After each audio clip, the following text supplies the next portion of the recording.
پہلے خلیفہ امیر المومنین کا زیادہ بہت احترام کرتے تھے، دوسرے خلیفہ بھی احترام کرتے تھے، عموماً خیال رکھتے تھے، لحاظ کرتے تھے، لیکن تیسرے خلیفہ نہیں کرتے تھے۔ وہ احتیاط جو دوسرے پہلے دو خلیفہ کرتے تھے، تیسرے خلیفہ نہیں کرتے تھے۔ اس کے باوجود جب تیسرے خلیفہ کا محاصرہ ہوا، بچانے کے لیے کون آیا؟ بنو امیہ میں سے ایک بھی نہیں آیا۔ وہ بنو امیہ میں سے تھے، ان کے گرد بنو امیہ اکٹھے تھے، ان کے لیے وہ سارا جال بنو امیہ نے بچھایا تھا۔ لیکن جب سارا کچھ ہو گیا تو خلیفہ کو بچانے کے لیے علی اور علی کے بیٹے آئے۔ یہ تو موقع تھا بہترین رقیب کو میدان سے ہٹانے کا، لیکن علی جانتے تھے کہ میری ٹکر کی دشمنی نہیں۔ 3 جنگیں علی علیہ السلام کے دور میں ہوئی، تینوں پر ناخوش تھے امیر المومنین۔ جنگ جمل میں امیر المومنین نے فتح پائی، مکمل فتح پائی۔ جنگ نہروان میں مکمل فتح پائی، لیکن فتح کا جشن نہیں منایا۔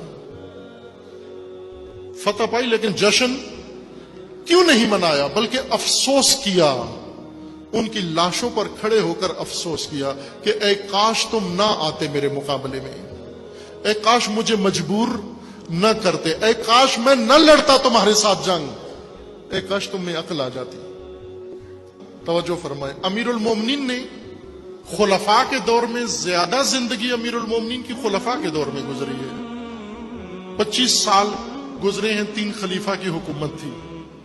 کیا امیر المومنین جنگ بھول گئے؟ امیر المومنین سے خدا نہ خواستہ شجاعت ختم ہو گئی تھی؟ کیا امیر المومنین، وہ امیر المومنین جو بعد میں 35 سال بعد جب جنگ لڑی صفین میں جا کر، تو لوگوں کو پھر ایک دفعہ خندق و احد و بدر کا میدان یاد آیا، جب علی بھرپور جوانی میں تھے، نوجوانی میں تھے،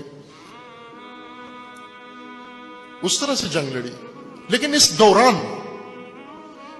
جنگ صفین میں علی جنگجو نظر آتے ہیں، جنگ بدر میں علی جنگجو نظر آتے ہیں، جنگ احد میں علی جنگجو نظر آتے ہیں، جنگ خیبر میں علی جنگجو نظر آتے ہیں۔ ایسے لگتا ہے کہ اس ہستی کو جنگ آتی ہی نہیں ہے، ایسے لگتا ہے کہ سیاست بھی نہیں آتی۔ کیوں؟ عزیزان، یہ اس لیے نہیں تھا کہ علی جنگ نہیں جانتے تھے، یہ اس لیے نہیں تھا کہ علی اپنا حق نہیں سمجھتے تھے، علی اپنا حق بھی سمجھتے تھے، علی جنگ بھی جانتے تھے، لیکن علی کو معلوم تھا میری جنگ کا میدان یہ نہیں ہے،